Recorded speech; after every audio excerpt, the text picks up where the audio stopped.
will be a good night for Lib Dem here at Brent? Well, it looks like it might be a bit of a disappointing night for Lib Dems across the country. Well, the exit polls are saying we're going to get about 10 seats. We'll get more than 10 seats because where we have seats we tend to hold on to them. But obviously here it's a bit different. Sarah Tedder has stepped down and I've come as a candidate in the last month or so. But you know, we've done what we can. People have been lovely on the doorstep. Just have to see what happens, I suppose. Do you feel that your party has supported you, Nick Clegg has supported you in your area, in your constituency?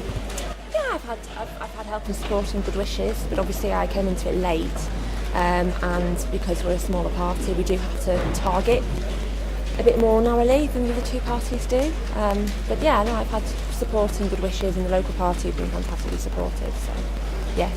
What have been the main issues in your area that you have faced, that the community have faced? What I found really interesting is that you go down one street and you meet people that have loads of different issues. So somebody might be concerned about potholes, somebody else might be concerned about education, but housing is a key issue because I think people feel like in the area they're being pushed out of the area because housing's too expensive.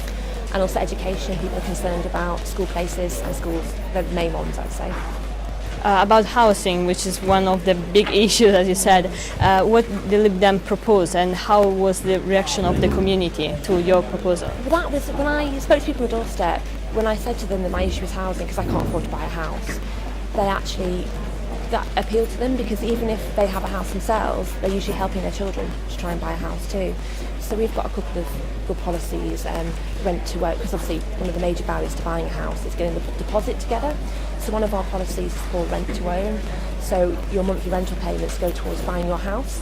So I think that's a really good policy. And also we've got a policy to give renters help with getting their deposits together for landlords. So they're two really good policies that I would champion if elected. So yeah.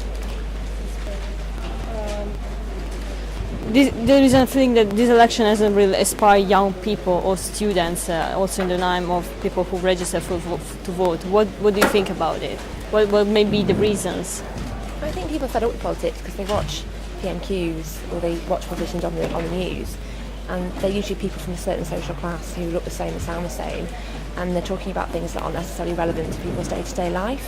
But on the doorstep, actually, it was when I spoke to people like age 18 up to kind of 35, they were the people that kind of actually I found really more engaged because they're starting to think about things like education costs and tax and their future pensions, issues that haven't necessarily been addressed by previous governments. So, you know, I think there are a lot of young people out there who do want to get involved, and I would say to them, please go and get involved because we need more young people really to change things. So, locally, what are the predictions for this night? Well, I'd like to win. We'll leave it at that. You'll see what the result is in a few hours' time. So, yeah.